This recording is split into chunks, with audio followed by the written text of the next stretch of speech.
All right. Thank you, Matt. Sure thing. All right. So, the first thing I wanted to talk about is availability exceptions. And they're really useful, especially when you have students with accommodations. And those accommodations might be something like, the student gets time and a half to take a test than the other students in the class. They might also have Actually, you might also use them for other students. Like, let's say a student missed a test and you're going to give them some extra time to take it, like an extra day or something like that. You can always create what's called an availability exception on that test or quiz. So I'm going to go ahead and deploy a test really quickly here. Just do quiz one here. And this looks good. Okay, so let's say that we have this quiz. This is all set up. Students are ready to take it. We want to go in and edit the test options. And to do that, we just click the drop down here and then click edit the test options. And this is the screen where you normally go in and change the number of attempts, like make it available to students. Basically, all of your test settings are in here. Um, the option that we want to pay close attention to is actually right here, and it's towards the middle of the page, and it's called test availability exceptions. And the first thing that we want to do is click add user or group, and you have two options. You can either add a group of students. So let's say that you wanted to give, like, let's say that you had, a large number of students that you wanted to give them a different time. You could also do it by group, but I think most people probably just do it by the individual student. So um, let's say here that, and hopefully you guys can see this. Let me make sure. When we can see we won't be able to see the pop up when it pops up. Oh, okay, let me turn this on. There we go. Okay. So this is the pop-up that you get here, and this is basically just a list of the students that are enrolled in the course. So what I'm going to do here is just click on the student that we want to give extra time to. So let's say we want to give Minnie Mouse some extra time. Another thing that you can do is you can change the number of attempts that the student has. So like, let's say Minnie Mouse, instead of just having one attempt, you want to give her 4 attempts. And as far as the availability goes, actually, I think I need to add a time limit here. So students normally have 60 minutes, but we want to give Minnie Mouse, she has time and a half. So we're going to give her 90 minutes. And you can also change the availability dates just for Minnie Mouse if you want to. So, let's say you want to give her an extra week or an extra day or so to take the test. You could just make the until availability date later than the other students that are taking the test. And it's pretty straightforward. You just click submit, and that's everything. It's pretty easy and straightforward to set up. You do have to set this up for every test or quiz that you take. So, if you have students with accommodations, you have to remember that you need to do that for every single test and quiz that you're offering. So it's a really useful tool. I always recommend using that. And honestly, it pops up more. I get questions a lot. The faculty member says, "Hey, I have this student that, they missed the test. Like, can I give them an extra day to take the test?" And that's how you'd go about doing that. I agree, Matt. That is a very useful tool because, as you say, there's always at least one person that couldn't take the test during that time, or has accommodations. So it's a very useful tool. Yeah, definitely. And yeah, I think it's pretty straightforward to set up. It only works for tests and quizzes, and unfortunately does not work for assignments. But I think in most cases, like, assignments don't have time restrictions like a test or quiz would. So unless anyone has any questions, I'm going to go to the next topic, which is Grade Center column organization. This is a really important one, and I get a lot of questions about this as well. So let me go down to the Grade Center here, and I'm going to go to the full Grade Center. So where this comes up a lot of times is someone will reach out and say, I'm seeing all these duplicate columns, or my students are saying that, they're seeing like 3 different assignment ones or 3 different test ones, and I don't know where they're coming from. I'm not sure, if they're duplicates, or I can't see them. The students are saying they can see them, but I can't see them. So I always recommend checking under column organization, and you go to the full grade center and you hover over manage, and then you click on column organization. And this is a list of all of the columns that are in your grade center. And why this screen is important is because on the full grade center view, there very well could be columns that are hidden from the instructor, but students are able to see them. But this column organization page, this is going to show every column, including ones that are hidden from the instructor and hidden from the students. And I'll show you an example of that. Let me go back to the full grade center. So Hey, Matt, how did you get to column organization? If you don't mind me interrupting real quick, because I'm trying to follow you. Where you said you hovered over something. Yeah, you hover over manage here in the full yeah. grade center, and then you click yeah. column organization. Thank you. Yeah. And I'll show you an example of what often happens. Like, a lot of times you'll copy over a course, and for some reason, the assignment columns get duplicated several times, and you'll end up, or it could be group assignments or group discussion boards, they get messed up somehow, and you'll end up with 3 or 4 of the same column, but they're hidden.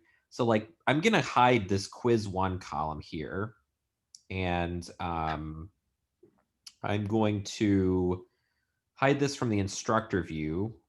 So the quiz 1 column is gone now. You don't see it here. But the tricky thing is it's hidden from me as the instructor, but the students can still see it. And that's why it's a problem, because you'll scroll through, the student says, hey, I'm seeing this quiz 1 column. We don't even have a quiz 1 in this class. It's not on the syllabus. Why am I seeing it? And it could be that it's like years old, and it's just not showing up here. And then the faculty member gets confused because they're like, I'm looking in the grade center and I don't see it. But if you go under column organization, you will see it down here at the bottom, and it's like grayed out and it's italicized, and then it's got hidden out to the side of it. And this is what I've seen. I looked at one course over the summer that had probably 20 hidden columns that the students could see, but the faculty member couldn't see. So I wanted to bring up column organization just because this is like the master page of all of the columns that are in your grade center, including hidden ones from the instructor and also hidden ones from students. So from here, if I wanted to make this column back visible, I would just click the box beside it, and then click or hover over show hide, and then click show selected columns. And as you see, it's no longer grayed out and it doesn't have hidden beside it anymore. And then I click submit here. And if I go to the end, there it is. So one thing that you might want to do is you might want to hide columns from your students, but not necessarily hide them from your grade center. And you can do that as well. Is what you do is you click here, the drop down beside the column that you want to hide from students. And you want to click hide from students on off. And I can tell that this column is hidden from students because it has this gray circle with the red slash through it. And if you hover over that, it even says column not visible to users. So anytime you see that, it means that the column is not going to be available to students. And then from here, you actually could hide this column from the instructor view if you wanted to. So you could hide it, both from the students and from the instructor. So that's the biggest question that I get about the grade center that leads to a lot of confusion, are those hidden columns.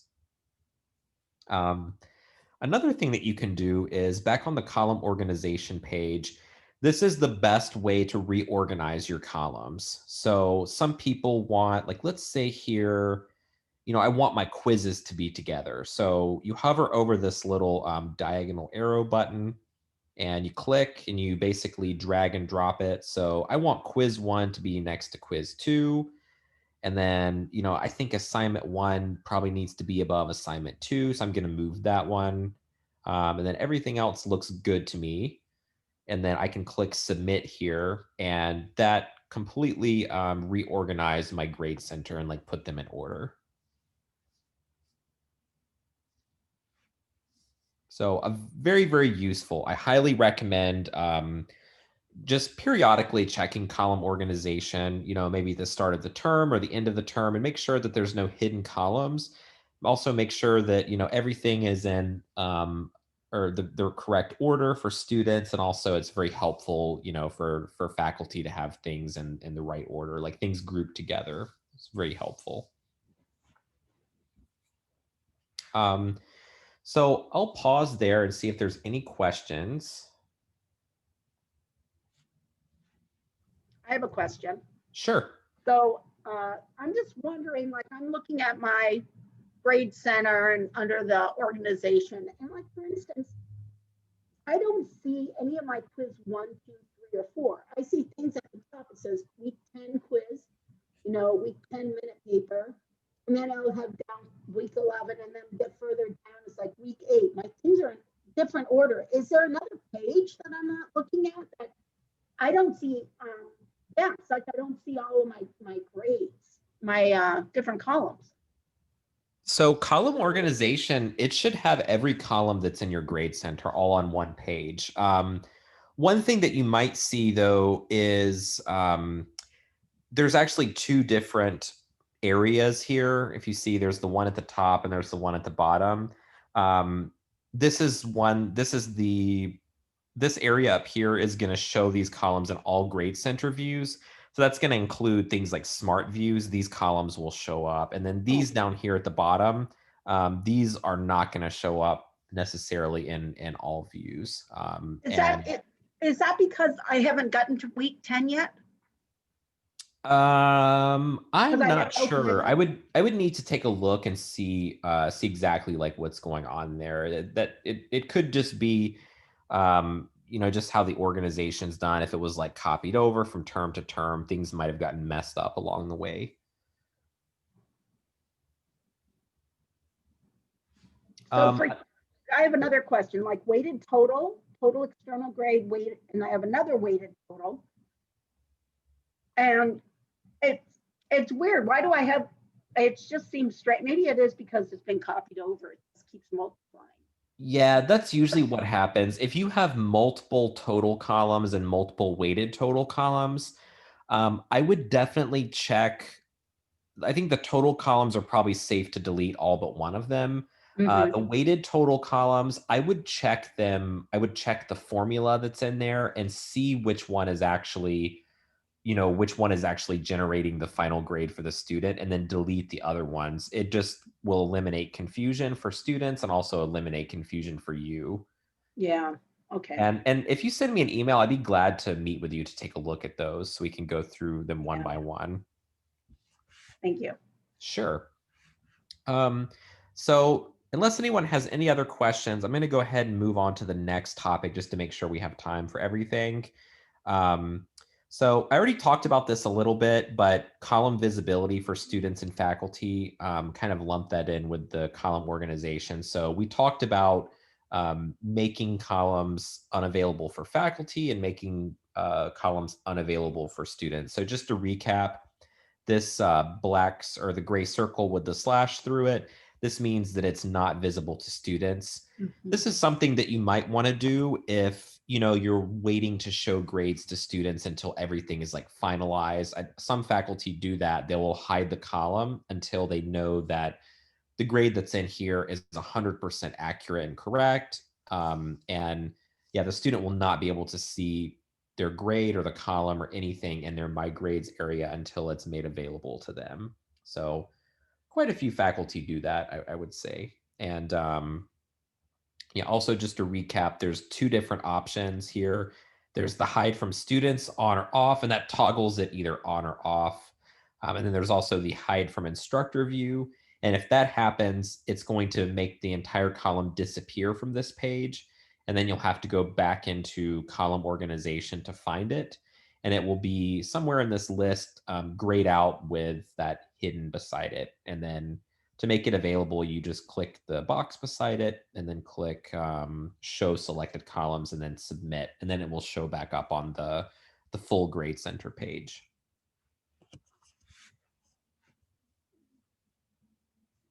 All right.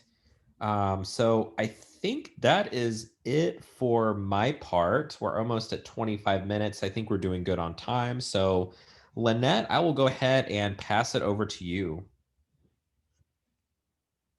Thank you, Matt. Sure.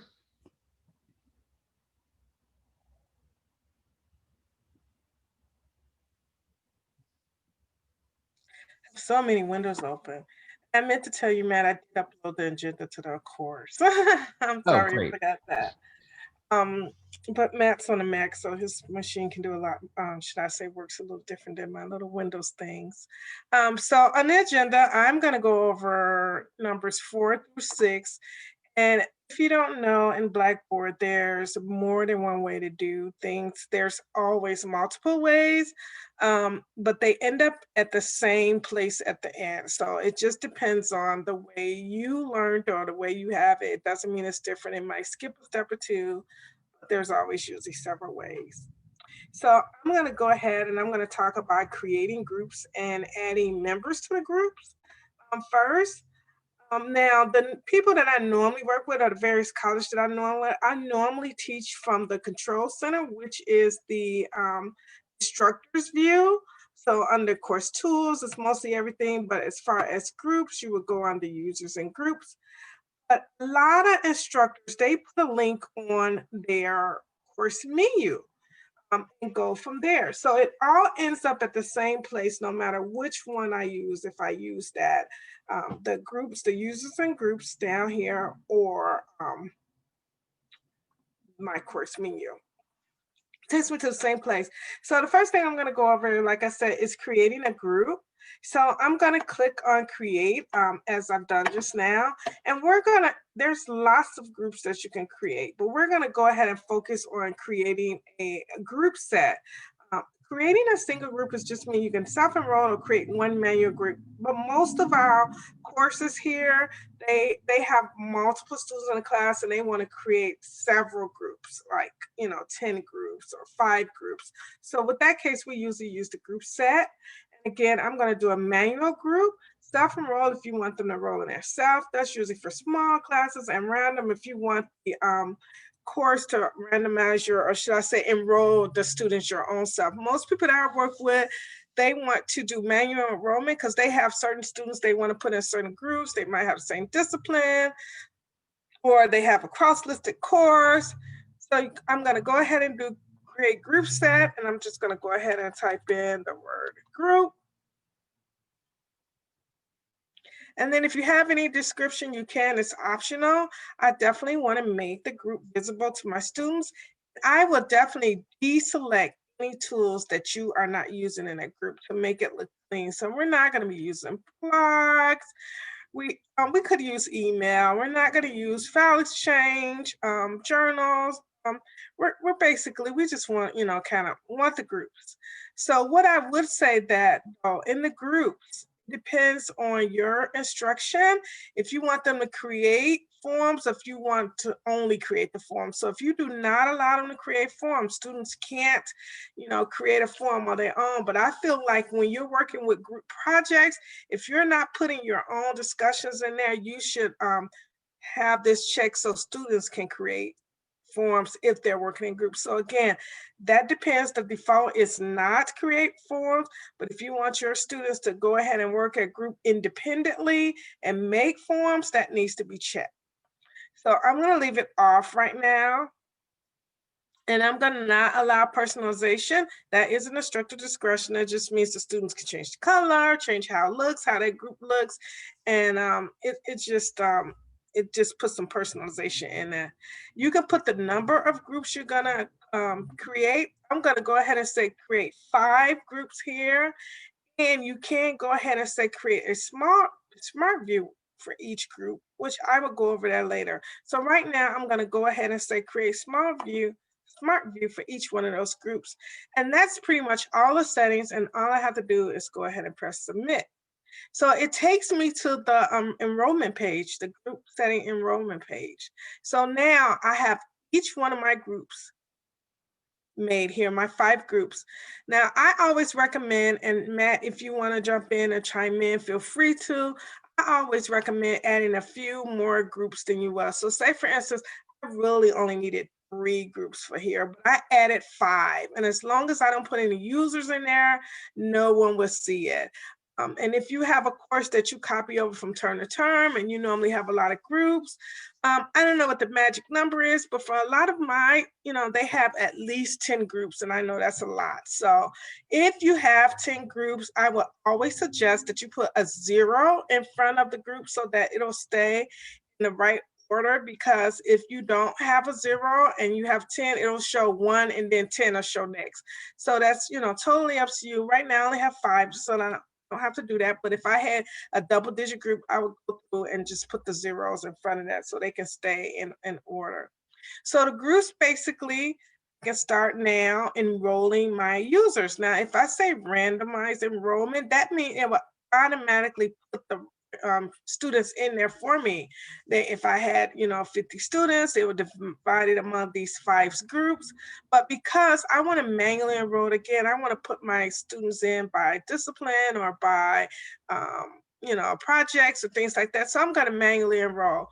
I'm going to leave this so that members are hidden once I select this as a group. So what's this mean? If I had 5 members and I put many in a group, then when I go back to group 2, many won't show. So I'm going to go ahead and click on Add User. Don't know why my group just changed there, but anyway, my group number just changed there. But so I'm click on Add Users. I'm gonna go ahead and put Minnie in this group, and I want to put Mickey in this group, and just press submit. And there goes my 2 users, and I could keep on going down, adding different people to groups, but and so forth and so forth. I could also change the name of this group if I want to. So I'm gonna go ahead and leave it like this. My group 1. Do I got a group 1? That's why it keep telling me that? Yeah, it does. It says I have a group 1. So it's there somewhere. Must be somewhere else. That's why it keeps telling me that. So anyway, I'm gonna go ahead and press submit. So there's my groups. As you can see, groups 2, 3, and 5. I don't know why it was telling me I had a group 1, because I'm certainly not seeing it. And then it tells me that I have enrolled, 1 person in this group. I could also click on group sets, see my group, all my groups I have. Or again, if I just want to see all my groups. So that's my groups. And again, if I wanted to edit it and add more users, I'll just go ahead and click on edit group. And I can change any of the settings, and then I can add more members if I want. Now, when instructors make their group, again, they have this group button on here, which they can see all the groups and make any changes. However, as a student, you will only see the group you're in when you click on that. So I'm going to go ahead and go to my student preview, because I did add my student group in one group. And as you can see, I can see the groups. And down here, as a student, I can see what group I am in. And instructors can't see this unless they are enrolled in a group their own self.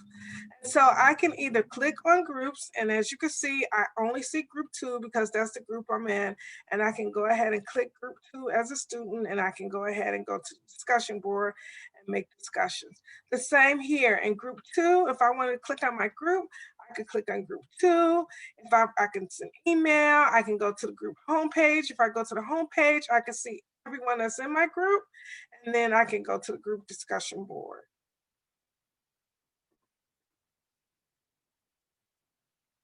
I'm going to keep my students so I can have it in a group in case I need to show the groups.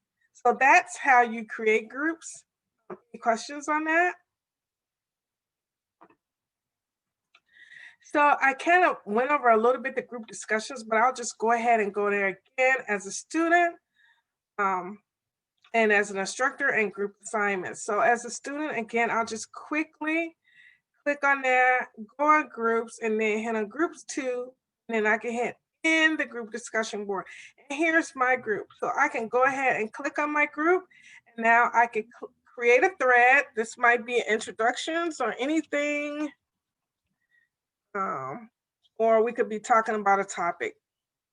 Now I'll just type my thread, what I have to type, to the group, da, da, da, da, da. If I had an attachment, I'll put it there and I go ahead and press submit. So there's my thread that I created, and anyone in group 2 will be able to see this thread.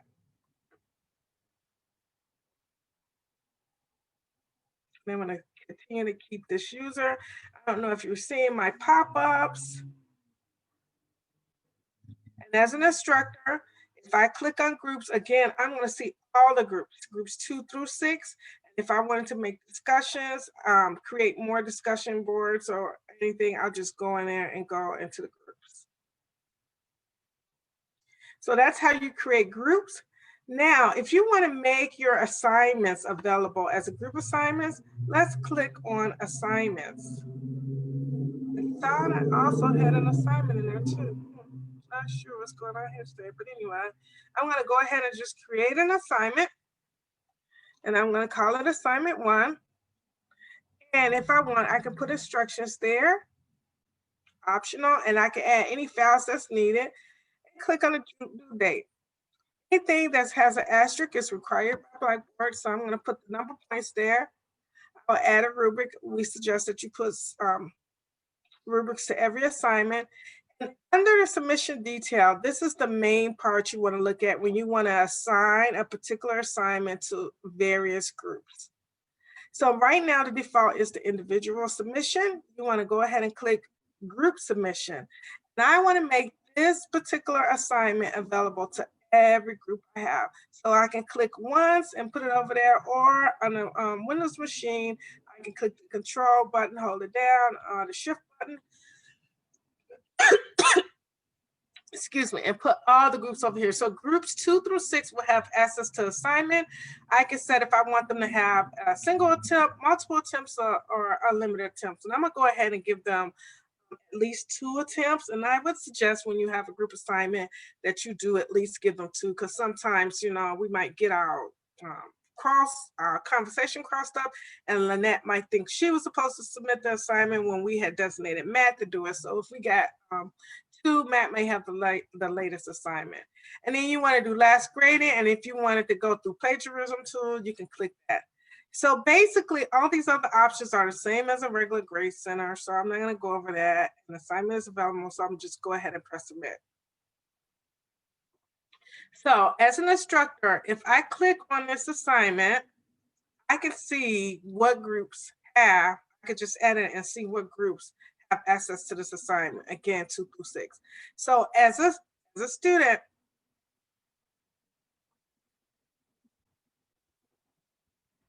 I'm gonna go ahead and I'm gonna go to my home page. And as you can see now, I have this group assignment 1, and I can submit it on behalf of my group or anybody who was in there. We can just click on that and we can see how much the assignment is worth and go ahead and we can submit our assignment from the group area if we wanted to do that. So that's how you make a group assignment. Students can go in there, they can click, they can, like I said, in Blackboard, you can just go in multiple places. Most time instructors have this on an assignment link, or they might have it in a module, or like I said, students can, they don't want to look for it, they can just go to the group homepage and they'll be able to find that. Are there any questions on the group assignments?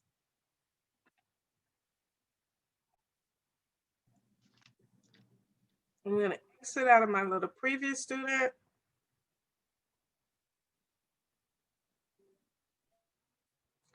And then lastly, I'm going to talk about smart views. Now, smart views is one of the hot topics, I should say, in Blackboard and various colleges. And a lot of people don't know about it. It's a hidden gem that I think anyone should use, especially if you're teaching a course that you have multiple instructors, and you have lots of students, and the instructors have a certain amount of students that they're going to have. Like, say for instance, I have cross-listed course, and we have 70 students in this course. Well, one instructor can't grade 70 students. So in these 70 students, I have 8 instructors. So I'm going to make smart views so that each instructor has their own view, so they do not have to see everyone else's, and they can only see their students. So a smart view basically is a focused look at the grade center and shows only the columns that matches a certain set of criteria. So I'm going to go ahead and go to the full grade center. And then I'm going to go ahead and go to smart views. And as you can see, I made all these smart views when I created my groups, but they're not showing right now on the course menu. That would normally be, because they only show if I add it as a favorite. So all I need to do is click on this star, then my smart group view. I have to press submit though. Let's just check a few of them. Okay, should I say? Now I see my various smart groups. So I see 3 smart groups that I can go ahead and click in. I see my students, but I'm going to go ahead and go in there and set some of the smart groups up. So let's go in full grade center. Again, I'm going to go to manage, and I'm going to go to smart view again. And so in this smart view, I'm going to go ahead and what's in 2, I'm going to edit group 2. And these are the default setting. And as you can see, it's already assigned to group 2. Well, the thing is, when you have discussions and you have a group discussion, it'll make that discussion for all the groups that you have. So if I have 6 groups and I have a group discussion number 2, it's going to say group discussion 2, group discussion 3, group discussion. So it's going to make that one discussion 6 times in your grade book, and then you're going to see all those. So we use the smart view to only narrow it down so that I can only see group 2 information. So group 2, that's all I want to see. However, in my group 2, besides just seeing the group columns, I want to also click on select the columns only. I want to grade all my assignments in this group view for this group 2 students. So I'm going to go ahead and click on assignment 1. I want to hold my control key down on our Windows machine, and I want to see assignment 2. I want to see the exam 1 grade for this, and quiz 1, and I definitely want to see the total column, and I want to see the weighted column. So I'm going to select all the columns that I want this smart group to see. I'm going to press submit. So now in group 2, if I go there, I see my 1 student, and I see the columns that I selected. Total, that quiz, I see only that column. Where if I was to go to the full grade center, I see a whole lot of more columns. You see how I see these assignments, how it's for the certain groups. So all these columns, I didn't want to see them. So I only seen a select group. So what I'm going to also do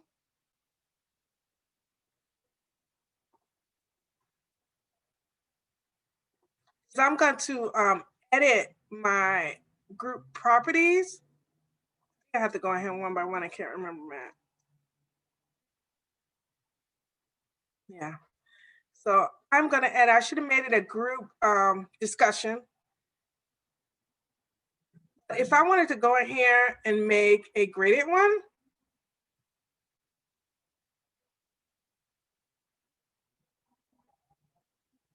okay, let me see. Sorry about that.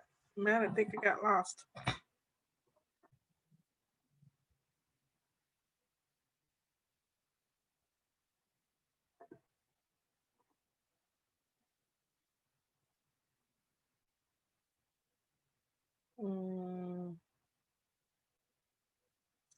Yes. I went to say one. Sorry about that. I was going to make it a graded column, but so that I could see the different groups, but I forgot to put graded column on there so we can see the different ones. So I'm going to go ahead and continue with my various views.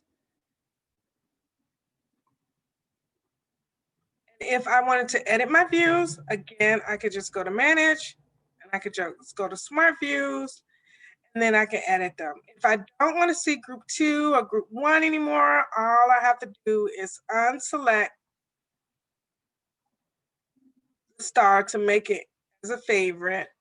And once I press OK, group 1 is gone. Now, some people, I don't know if this is recommended by Matt or not, but some people like to rename their groups.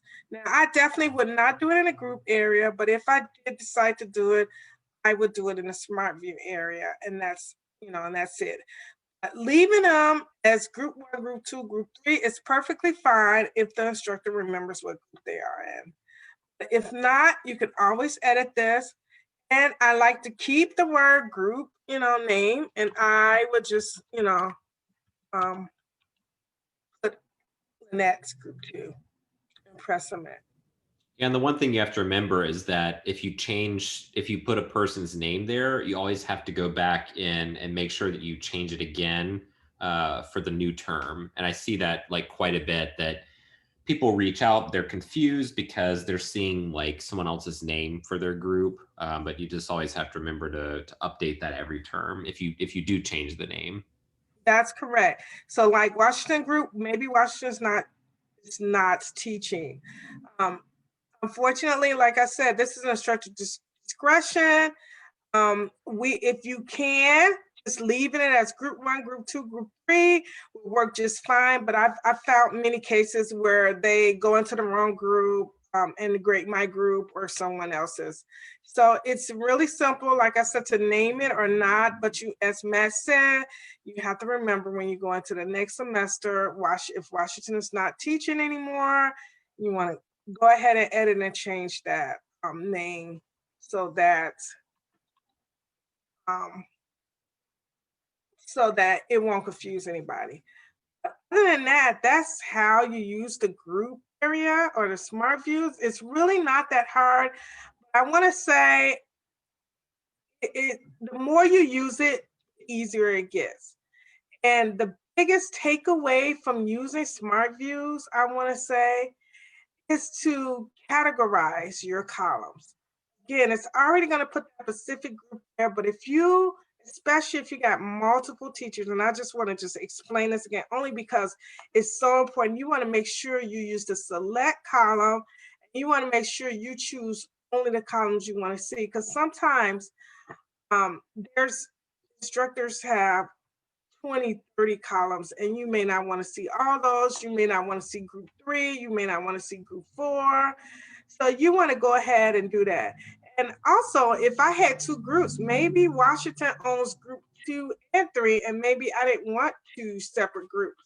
I could have easily made this group 2 and 3, and I could have went down here and say, hey, show me group 2 and show me group 3, and then show me only the columns, in these particular things. So you can definitely put these smart views the way you want them. And I suggest you do that because that makes your grading so much easy.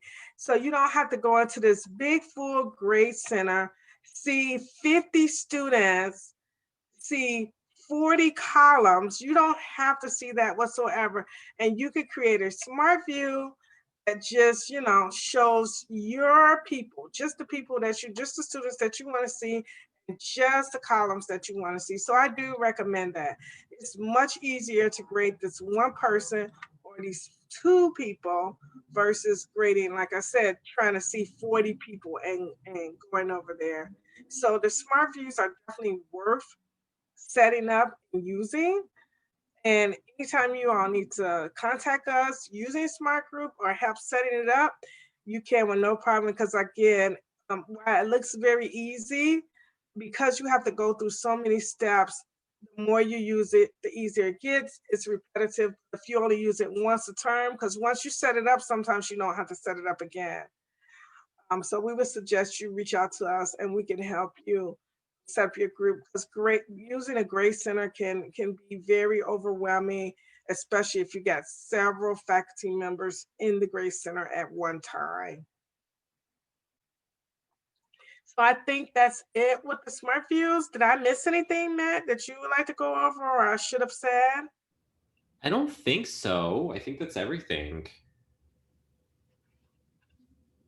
Are there any questions about the Smart Views or anything that Matt or I went over that you need us to piggyback on? One thing I did want to bring up, I think it's something that Lori mentioned at the beginning, is a lot of like duplicate columns and things that are on the left side course menu there that sometimes can be out of order. If you do a course copy at the beginning of the term to like copy over stuff either from a master course or from a previous course, I think it's a good idea to always delete the options, the items that are in the left side menu there. So there would be all the default things there. So course content, learning materials, all that stuff, because this has happened a few times. If you do a course copy, it's going to copy over everything that's in the source course that has like the content, and then it's going to copy that into the destination course. And sometimes it messes up the order of the items that's in there. And sometimes there can even be duplicate items. Like there might be, you know, 2 course contents that show up or 2 weekly contents that show up. So before you do a course copy each term, I think it's always a good idea to delete I think I delete everything except for the announcements page, which is like the default landing page. So you would delete everything. You would delete like instructor profiles, agenda, information, because all of that stuff is going to be, when you do the course copy, it's going to bring all that stuff over again. It is. And not only is it going to bring it over, it's going to put it at the bottom of your menu. So you're going to have it at the bottom, and then you're going to have what's already up there. So then you got to, which one, you know, go through and delete it. So I agree with that on Matt. I definitely I clean out my course menu except for the announcements, so that when I bring everything over, it just looks, you know, fantastic. I don't make any changes. And I also do that for the Grace Center. I clear out, you know, my Grace Center. As Lori mentioned, you have 2 weighted columns. You'll have 2 Grace Centers, but you definitely should check the weighted column. All columns, all courses come with a weighted column and a total. And as you can see, the green check marks let you know that this is the column that comes with this course, even though it's going to be the same for anyone. But if you have another course and you copied it over, it's going to copy over another weighted column, another total. So then when you finish, you're going to have 2 of each. And if that other one has more, you might have 3. So Matt is absolutely correct. You should do a little cleanup. The cleanup is done either before or after, but it's much easier to delete stuff you don't need on your course menu before you copy stuff over. And then when it comes over, you have nothing else to do. It just comes over just as you would like it.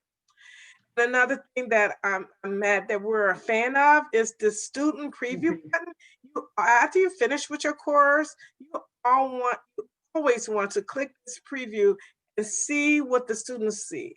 And you want to not only see the course menu, you want to click and see what they see inside each weekly lesson, because sometimes you think you turned something on or you missed a button.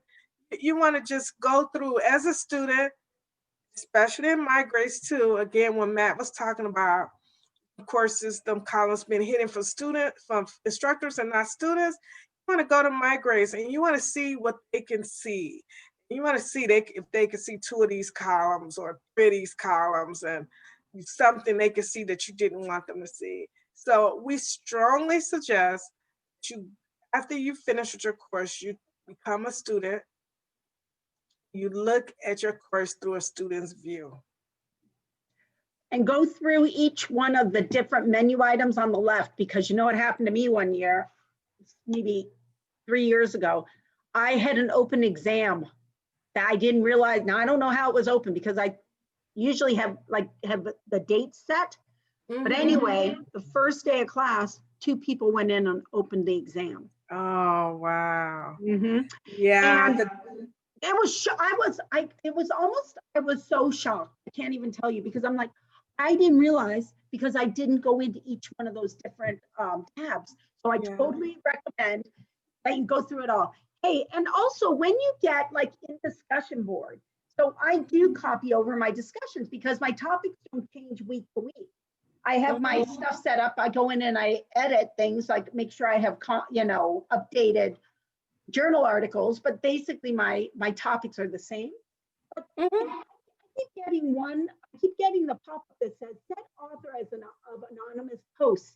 And I would swear I deleted everything. So I don't know where that person is, which is from another, like must be from me from last year or something. I don't know, but so I hit not now, ask again, but I don't know, how do I figure out where, because I go through my discussions, like we're at week, what is it, 10 now, going into week 11, and I can see all my discussions are empty.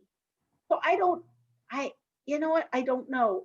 When you meet with Matt about that other question, he could talk to you about that, because again, that is something that's sometimes hidden. That discussion is probably in the back. Like I said, I usually, as an instructor, I usually enter stuff from this way so that you can kind of see, look at all these discussions I can see from groups and single, where you don't normally see those. So I usually try to use my instructor's tools so I can see different stuff a little bit more clear. But it could be a hidden discussion, a hidden graded discussion. It could be in a group area. It could be in a regular discussion, but that's the way you want to find out. I know what it is. I just talking to you. Why is it you make me see things? You know what? At the very bottom of my discussion board, I have notes to myself from previous classes, and I think that's it. The forum is unavailable, but it just. And what I normally do with that, Lori, I usually create a faculty only tab up here. And I don't leave it for users. So whenever I need to make changes, I put it in there on notes to myself. I just put it in there, and I'll just write, for next semester, I just create a little item. That's a great idea. And just say to do or whatever. To do before class open. And I just start labeling stuff, they activate my, my post or something, my discussions, if you want them open or close, make my groups, things like that, things that I know I need to do, or if another instructor was teaching this course, then they'll have that tab where they can go reminders of things they need to do. And sometimes you can't make a change in the course while the students are in it. So, next semester you can have that. That's a great idea. And also, I don't know if you also know, when you want to rearrange this menu, you can also use these arrows to rearrange. So if I wanted to move city up there, I can do that. And that's if you're not, really good with your mouse. You can do that in any content. To make it easier. I know, it's just really, it's such an individual thing, but how you like to to see it. Yeah. So that's all the little tidbits we have about the topics that we had today. Again, but if you have any questions, we're still here for the next 5 minutes. But if there's no questions, you can have 5 minutes back into your schedule. Hey, I got a question. Go ahead. Oh, I'm in the class for spring, so I want to add that faculty only. How do I do that on the left side? Okay, right here on the plus menu. Okay. Then you just click content area. Just go ahead and name it. Make sure it's not visible to students. And you'll see that slash. And like I said, I usually put notes up there, all kind of notes in there. And sometimes I put, documents in there that I'm not going to have. So use it how you want, but it definitely tells you, it's reminders, good reminders of faculty. Oh, thank you. No, that's actually, I just did that for next semester. That's very helpful. You put right up at the top. Any other questions? Anything that you wanted to see that we didn't quite go over? Or? Well, thank you. Actually, I've been working on my Blackboard site, so that was good. Right. You know, another thing I suggest as that preview student, not only to see grades, I actually suggest as that preview student that you go and you use your grade center and go through the assignments with your preview students. You know, because sometimes they're not adding up to the exact place. Here's my preview student. And I'll kind of just go through each of the assignments to make sure it's right. Like I know this assignment is worth 100 points. You know, I'll put the points in my preview students just to make sure, you know, my grade center is totaling up to the right place. You know, what if she got a 4 versus a 5? So I usually go all the way through, make sure, you know, my grades are set up correctly with my preview students in the grade center. You know, I had something with actually with the test recently with the test that I gave the students, and I knew there were 120 points total. And for some reason it was coming up, like it didn't make sense. I thought, well, did I give them a couple extra credit points? Because they were coming over like 108%. I'm like, what is this? And I'm not sure how I did it, but somehow the total was 94% or 94 points, and it wasn't 120. So boy, I had one person who kept bringing it up, and I went in and I started looking closer. I'm like, oh my gosh. And so it was actually in the grade columns like you have here. Somehow the total, I don't know. Does it get goofed up sometimes when it gets course copied, or maybe I did something, but no, it's not supposed to. But you know, I'm easily, instead of type like this, it's right here is worth 100 points. I could easily type 10 versus 100. And that throws my whole grade center off. Right. Like this is worth 5 points. And when you use a rubric, it's going to take the grade that was the rubric associated to. So I might have had this worth 10 points, but if I used the wrong rubric, and that rubric was only worth 5 points, it's going to change my journal grade to be worth 5 points versus 10. Yeah. Like I said, this is a good way to see what's, you know, sometimes I forget to click that button that say, you know, add the calculations to the grade center.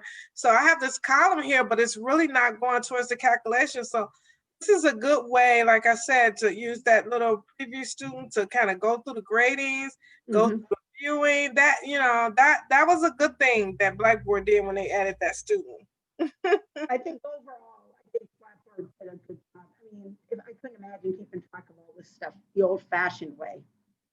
And I really try to create things that don't require too much of my intervention going in and, you know, having to, I do short answers. So obviously a lot of those questions I had to go in and grade, but I try to make sure I have, you know, a lot of good multiple choice, quality multiple choice. So anyway. Okay. All right. So. All right. Well, if that's it, I'm going to stop sharing because it's now 2 o'clock and I want to give you your time back. Did you have any other questions, Lori, for us? And you're going to make an appointment with Matt? I'm done. I forgot. Thank you.